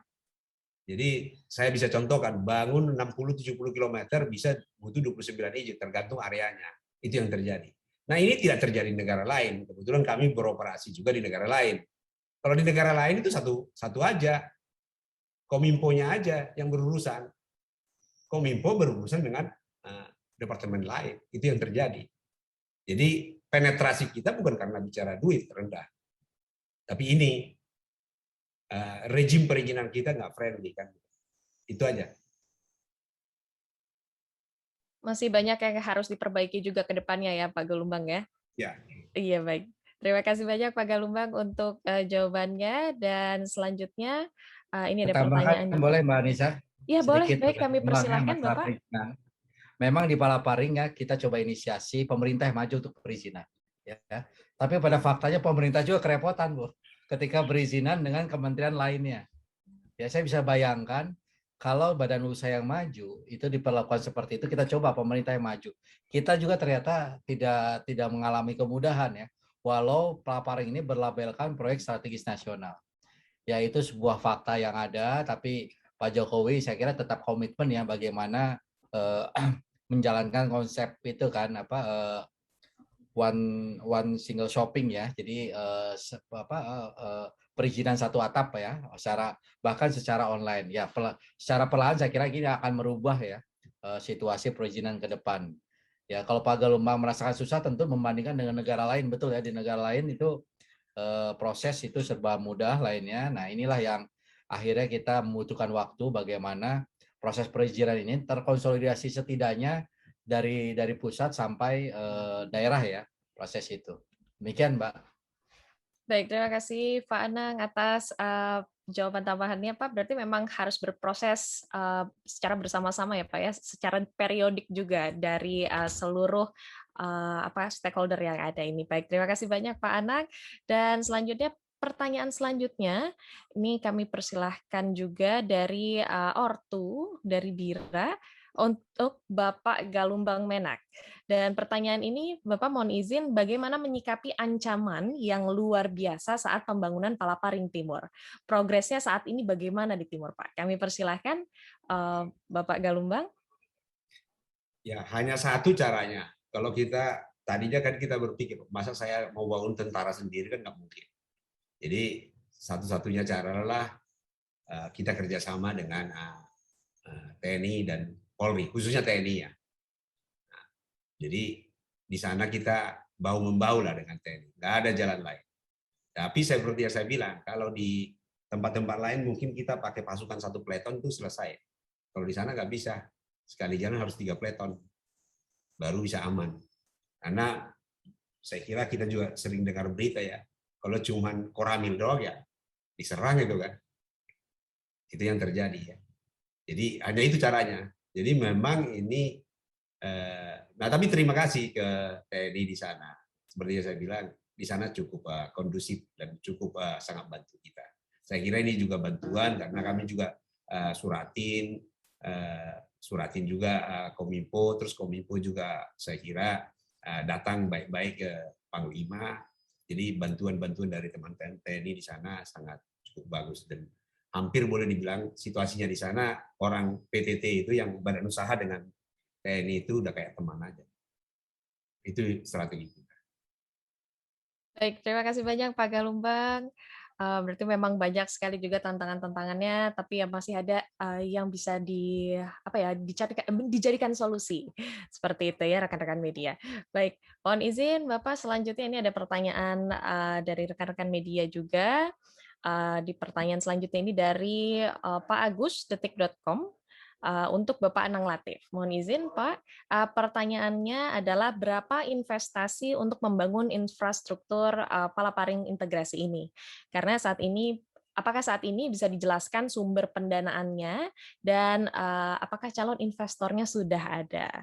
Luar biasa, ini sepertinya mengarah ke pendanaan nih Pak. Baik, kami persilakan Pak.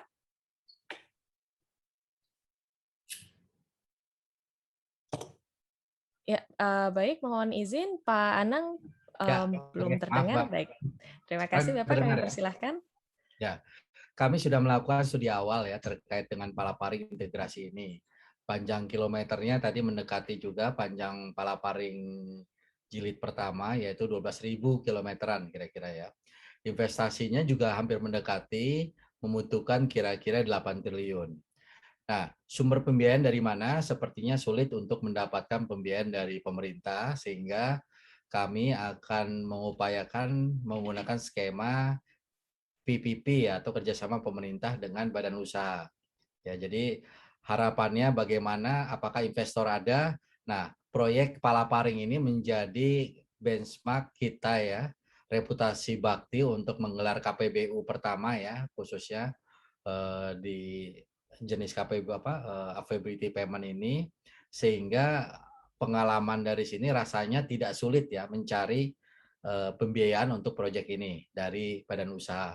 Bank-bank domestik, bank-bank lokal ya, yaitu Himbara lainnya itu sangat berminat terkait dengan proyek ini karena keberhasilan proyek pertama Palaparing ini yang dijalankan Pak Galumbang ya, dengan segala cerita sedihnya, tapi secara bisnis ini cukup baik ya buat investor ya, sehingga rasanya kalau itu diluncurkan tahun depan kita akan memulai segera proyek ini, sehingga proses diskusi pembiayaannya tidak akan berlarut-larut seperti yang pertama. Ya, kalau dulu hampir 6 bulan kita menghabiskan waktu, kok rasanya sekarang karena sudah dapat kepercayaan dari proyek sebelumnya ya, itu akan lebih cepat. Terima kasih, Mbak. Baik, terima kasih banyak Pak Anang atas jawabannya, luar biasa sekali. Baik, Dan selanjutnya ini ada pertanyaan lagi, ini Bapak ini luar biasa sekali, ini sangat antusias rekan-rekan media pada sore hari ini, sudah masuk ke jam sore ini, harusnya ini jam-jam mengantuk, tapi ternyata rekan-rekan media malah sangat bersemangat memberikan pertanyaan-pertanyaan untuk narasumber kita siang hari ini.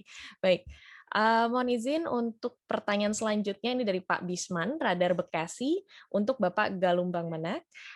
Pak Galumpang sempat bilang tadi Pak, banyak kendala dalam proses pembangunan Palaparing khususnya di Papua. Apakah kendala tersebut tidak bisa diatasi oleh para TNI Polri di wilayah tersebut Pak? Mungkin tadi sudah dijelaskan bahwa bisa ya Pak ya, akan tetapi butuh beberapa peleton. Dan bagaimana nih Pak, jaringan Palaparing untuk wilayah Sumatera, khususnya Sumatera Utara? Kami persilahkan kepada Pak Galumbang. Yang pertama saya kira kan tadi kita sudah sampaikan bahwa kita kerjasama dengan TNI Polri, tapi kan tidak setiap saat bisa selesai. Butuh waktu karena TNI Polri juga kan ada kegiatan operasional ya. Jadi harus nunggu waktu yang tepat, nunggu waktu yang kondusif, itu yang terjadi. Makanya saya sampaikan tadi juga pembangunan Palaparing itu cukup terlambat. Nah, perbaikan juga sama. Kadang-kadang kita nggak bisa setiap saat, harus ada pengawalan kan gitu kan. Harus ada pengawalan dari TNI Polri. Nah, ini pun harus izin sampai ke level Panglima ya. Karena apa? Karena kalau sampai hilang nyawa kan ujung-ujungnya harus Panglima yang bertanggung jawab kan. Nggak bisa. Jadi nggak bisa izinnya itu sampai tingkat-tingkat Koramil atau tingkat Danyon itu nggak bisa. Harus perintah itu dari Panglimanya. Jadi cukup tapi bagusnya sekarang ini kita juga cukup kerjasamanya cukup bagus. Yang kedua untuk pertanyaan untuk Sumatera Utara, saya kira Sumatera Utara Pak Anang juga sudah sampaikan sebelumnya itu bukan ranah USO ya. Itu Sumatera Utara ini secara bisnis itu sangat layak. Jadi kami sendiri sebagai Moratel pun sekarang lagi banyak ngembangin di daerah Sumatera Utara ya. Bahkan udah sampai ke kampung saya sendiri ya. Karena di sana secara bisnis sangat oke. Jadi mestinya itu swasta juga yang kerja di sana cukup lah, karena pasti itu secara bisnis menarik gitu. Jadi Palaparing tidak akan pernah ke sana, Sumatera Utara tidak akan pernah ke sana. Itu jawabannya. Baik Bapak, terima kasih banyak Pak. Dan selanjutnya ini ada pertanyaan dari rekan-rekan media juga. Bapak mohon izin kepada Bapak Anang Latif, ini pertanyaan dari Mbak Natisha dari Antara. Saya masih belum paham Pak tentang Palaparing integrasi ini. Apakah ada pembangunan lagi atau membangun lagi atau menghubungkan 3 paket yang sudah ada? Dan apakah manfaat integrasi ini untuk operator dan masyarakatnya? Saat ini berapa besar utilisasi ketiga paket Palaparing ini? Kami persilakan Pak Anang. Ya, betul ya bahwa Palaparing integrasi ini nanti akan ada pembangunan yang sebenarnya tujuannya untuk mengintegrasikan ketiga paket Palaparing yang sudah ada. Ya, kalau misalnya saya ilustrasikan ya jalan tol di Jakarta ya, mungkin beberapa rekan media masih ingat ya, dulu jalur lingkar selatan atau yang lewat tol Pondok Indah ini kan adalah tol yang paling sepi ya, yang dilalui karena hanya bisa mengakses mungkin dari Jagorawi terhenti hingga di BSD saja kan berhenti. Nah, dengan berkembangnya jalan tol yang terhubung hingga jalan tol Merak ya jadi jalan tol ini merupakan mungkin sekarang jadi salah satu jalan tol yang paling padat di Indonesia. Nah, jadi ekspektasinya utilisasi pun nanti ketika hadirnya Palaparing integrasi yang mengintegrasikan ketiga paketnya, ini akan membuat utilisasi meningkat. Ya, jadi bagian Palaparing ini bukan sekedar menghubungkan daerah kota kabupaten yang 57 kabupaten yang belum terhubung saja, tetapi nanti akan menjadi bagian bagian utama jalan tol nasional gitu. Ya. Jadi ini kita bisa dari Jakarta ke misalnya ke Manado, ke Makassar lainnya. Jadi betul kembali jawabannya bahwa ini menghubungkan ketiga paket yang sudah ada dengan tujuannya sebenarnya awalnya meningkatkan resiliensi ya. Kalau terjadi apa-apa jaringan tengah masih backup untuk mendapatkan backup dari jaringan palaparing integrasi ini. Dan secara keseluruhan akan meningkatkan utilisasi dari jaringan palaparing ya yang sudah ada. Demikian Mbak jawaban.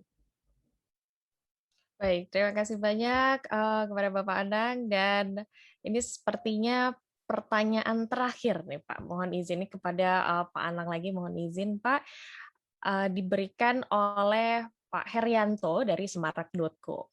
Konkretnya bagaimana Pak upaya yang dilakukan Bakti dalam mendukung percepatan pembangunan infrastruktur ini? Mengapa tidak diserahkan saja kepada BUMN seperti Telkom? Kami persilahkan Pak Anang. Ya, tentunya ini pertanyaan terkait dengan policy ya, policy dari pemerintah. Ya, kenapa ini tidak diserahkan oleh Telkom? Jadi Bakti ini kan kalau dari sisi kementerian, kami ini merupakan executing agency, ya, executing agency. Nah, persoalannya kenapa itu kalau tidak diserahkan pemerintah? Mungkin pertimbangannya ya adalah karena Telkom ini kan sudah menjadi perusahaan go public ya, sudah menjadi perusahaan go public. Jadi setiap tindakannya, aksi korporasinya harus selalu memperhitungkan ya, apakah nanti investasi Telkom itu bisa kembali atau tidak. Ya, tentunya sangat berhati-hati ya. Saya kira Menteri BUMN memberi penugasan ini kalau itu penugasan yang cukup besar ya. Nanti bisa-bisa kalau ternyata di daerah tersebut pendapatannya negatif ya atau tidak bisa mencukupi pengembangan investasinya, nanti buku Telkom lah yang rusak ya sebagai perusahaan publik. Ya, jadi dalam posisi ini memang Bakti kan persoalannya mengatasi kesenjangan. Ya sudah disepakati dari tahun 2005 urusan kesenjangan dilemparkan kepada pemerintah ya. Dan ternyata menyiapkan dana YUSO. Nah, setelah berjalan dana YUSO ternyata tidak cukup membiayai semua PR yang ditinggalkan oleh operator ini. Sehingga pemerintah pun harus intervensi. Ya, memang pilihan pemerintah untuk melakukan intervensi ini bisa dilakukan oleh pemerintah sendiri atau dititipkan kepada penugasan badan usaha, BUMN dalam konteks ini. Ketika BUMN itu seperti PLN, di mana pemerintah masih 100%, itu lebih mudah perhitungannya. Kepada Pertamina, pemerintah masih 100%, lebih mudah. Tetapi itu lebih sulit kalau ditugaskan kepada badan usaha BUMN yang tidak lagi 100% pemerintah, contohnya PT Telkom. Ya, sebenarnya ini policy, tapi saya bisa kasih gambaran posisi pemerintah kenapa akhirnya menugaskan Bakti, karena memang Bakti didesain untuk mengurusi masalah kesenjangan. Demikian jawaban Mbak. Baik, ini luar biasa sekali. Terima kasih banyak Pak Anang. Berarti memang ini Bakti yang sudah dipercaya ini rekan-rekan media ya. Luar biasa. Baik, terima kasih banyak. Dan pertanyaan tadi, mohon izin rekan-rekan media dan Bapak dan Ibu yang terhormat, merupakan pertanyaan terakhir yang kami ambil untuk kegiatan pada siang sampai sore hari ini. Dan kami mengucapkan terima kasih banyak kepada seluruh rekan-rekan media yang sudah menyampaikan pertanyaan-pertanyaan yang sangat menarik. Tentunya tadi sudah saya baca juga beberapa, walaupun tidak didiskusikan secara langsung. Semoga dari diskusi tadi rekan-rekan media mendapatkan insight-insight dan yang menarik tentunya ya. Baik. Dan mohon izin sebelum kita menutup kegiatan pada hari ini, saya ingin meminta closing statement dari kedua narasumber kita terlebih dahulu sebelum saya persilahkan kembali kepada Mas Hendro untuk dapat menarik kesimpulan dari sesi diskusi panel tadi. Baik, yang pertama-tama kami persilahkan mungkin kepada Bapak Anang Latif untuk dapat menyampaikan closing statement-nya. Bapak, mohon izin. Memanfaatkan internet ini ada proses panjang ya di balik semua persiapannya. Tadi kami Pak Galumbang sudah menceritakan perjuangan yang berat ya. Bagaimana saudara-saudara kita yang di daerah 3T yang sebelumnya belum bisa menikmati internet ya. Internet dianggap sebagai barang eksklusif, sekarang sudah bisa menikmati, bahkan bahasa Pak Galumbang merubah wajah Papua. Namun demikian internet adalah dua sisi mata koin ibaratnya. Bagaimana pemanfaatan internet secara positif itu saya yakin tidak bisa diselesaikan oleh pemerintah sendiri, tapi harus dilakukan oleh segenap seluruh kita, termasuk media, bagaimana mengkampanyekan internet baik. Ya, sayang akhirnya proses panjang ini akhirnya berujung justru berbahaya bagi negara. Demikian itulah pentingnya peran media, bagaimana kampanye internet baik ini bisa dilakukan hingga ke pelosok di saudara-saudara kita di daerah sana. Terima kasih. Baik, terima kasih banyak Bapak Anang Latif. Berarti memang rekan-rekan media ini juga sebagai ujung tombak ya Pak ya. Terima kasih banyak Pak. Baik, dan selanjutnya kami persilahkan kepada Pak Galumbang untuk dapat menyampaikan closing statement-nya Bapak. Terima kasih.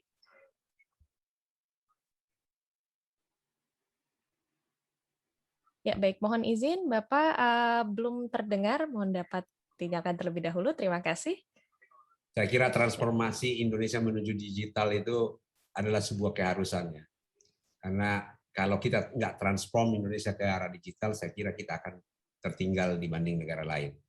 Semua kehidupan kita harus kita transform ke arah digital, sehingga produktivitas yang selama ini menjadi salah satu kelemahan bangsa kita bisa kita catch up ya. Nah, transformasi digital ini sangat salah satu ekosistem yang paling penting tentu adalah tol langit ini. Dan ini baru adalah awal. Masih banyak pekerjaan-pekerjaan berikutnya yang harus kita lakukan supaya bagaimana okupansi dan manfaat tol langit ini benar-benar bisa membantu transformasi digital yang dicita-citakan oleh bangsa Indonesia. Saya kira itu. Terima kasih Ibu Anastasia. Baik, terima kasih banyak Pak Galumbang. Berarti memang menjadi suatu jembatan untuk transformasi digital ya Bapak ya. Terima kasih banyak. Baik, dan selanjutnya sebelum kita menutup kegiatan pada siang hari ini, dan saya ingin mengucapkan terima kasih kepada kedua narasumber, dan saya akan mempersilahkan kembali kepada Mas Hendro Wiono untuk dapat mungkin menarik kesimpulan dari sesi diskusi panel tadi, dan kami persilahkan. Mas Hendro. Terima kasih Mbak Firdi.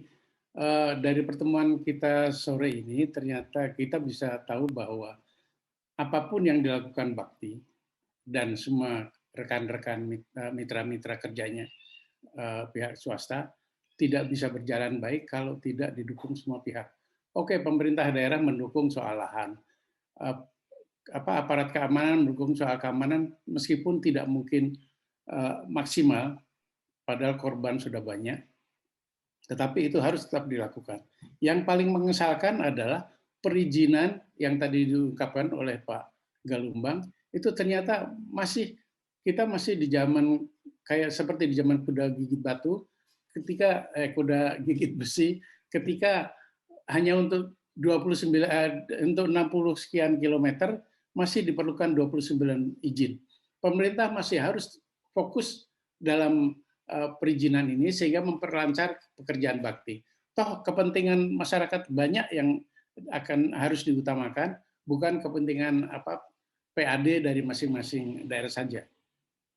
Kita akan coba, media akan mendorong semua pihak untuk ikut bekerja sama dengan bakti, dengan pemerintah, dengan Kominfo, dengan Pak Galumbang dan bisnisnya yang menyambungkan masyarakat, menyetarakan masyarakat di daerah terpencil menjadi setara dengan saudara-saudara di kota, sepanjang itu untuk kepentingan nasional. Itu saya kira Pak Anang Latif, Pak Galumbang, terima kasih banyak atas perhatian atas bahan-bahan yang Bapak sampaikan. Terima kasih kawan-kawan, saya mendapat kabar bahwa ada media yang terdaftar 233. Hebat sekali ini. Dan saya perlu melaporkan pada Pak Anang bahwa dengan adanya media ada monitoring, ada peningkatan pemberitaan soal bakti dari sejak bulan awal tahun lalu sampai akhir tahun ini, sampai bulan Agustus kemarin. Nanti bisa bahannya kami kirimkan ke Pak Anang untuk menjadi bahan perhatian, untuk menjadi bahan pertimbangan untuk bagaimana kemudian makin meluaskan informasi tentang pekerjaan bakti. Bukan mau pamer, Pak, tapi bahwa kita perlu menumbuhkan kepedulian masyarakat yang sudah nyaman terhadap masyarakat yang masih memerlukan bantuan. Begitu Pak Anang, Pak Galumbang, terima kasih kehadiran Bapak-Bapak. Terima kasih saudara-saudara wartawan dan pihak-pihak lain. Mudah-mudahan ini bermanfaat untuk kita. Wabillahi taufik wal hidayah. Wassalamualaikum warahmatullahi wabarakatuh. Waalaikumsalam warahmatullahi Waalaikumsalam. wabarakatuh. Terima kasih banyak Mas Hendro Wiono selaku Sama-sama, terima moderator kasih. pada siang hari ini dan juga senior jurnalis di bidang telekomunikasi dan juga ex-wartawan Kompas. Luar biasa sekali dan tentunya sesi diskusi panel tadi tidak semenarik itu kalau tidak ada narasumber yang luar biasa juga, yaitu Bapak Anang Latif selaku Direktur Utama Bakti Kominfo dan juga Pak Galumbang Menak selaku Presiden Direktur dari Moratelindo.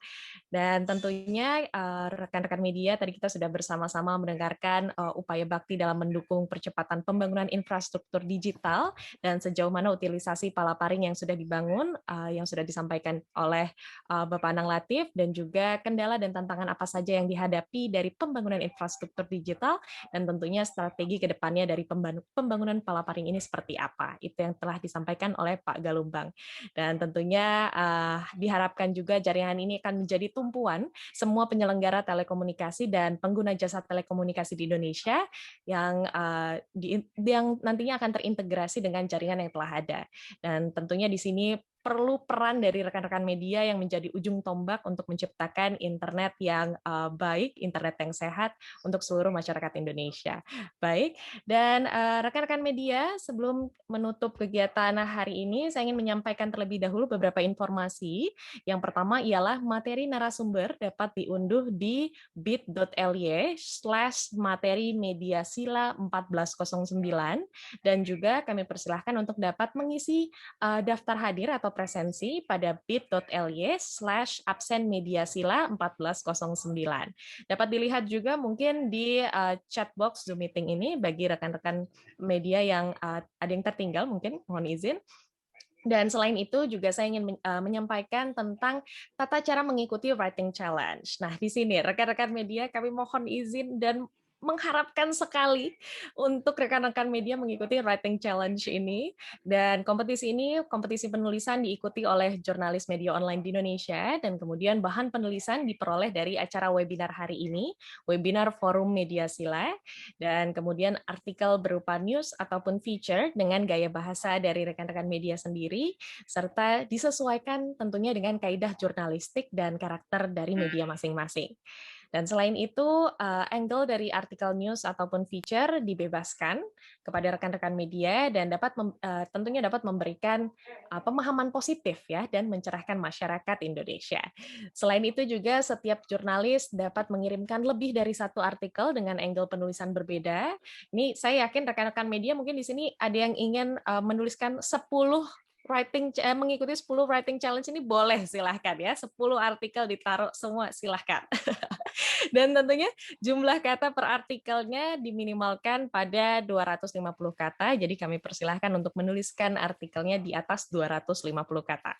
Dan artikel juga harus sudah tayang di media online paling lambat 19 September 2021, yaitu hari Minggu pukul 00.00, dan peserta wajib mengirimkan link tersebut melalui email webinarmediasila@gmail.com paling lambat pada 20 September 2021.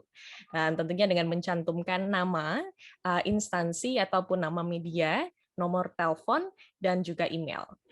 Artikel nantinya kami persilahkan juga untuk dapat disertai foto ataupun ilustrasi yang relevan dengan tulisan dan tentunya tidak berbau sara ya rekan-rekan media, dan juga tidak berbau pornografi dan tidak menyinggung pihak tertentu atau mengandung hal-hal yang negatif.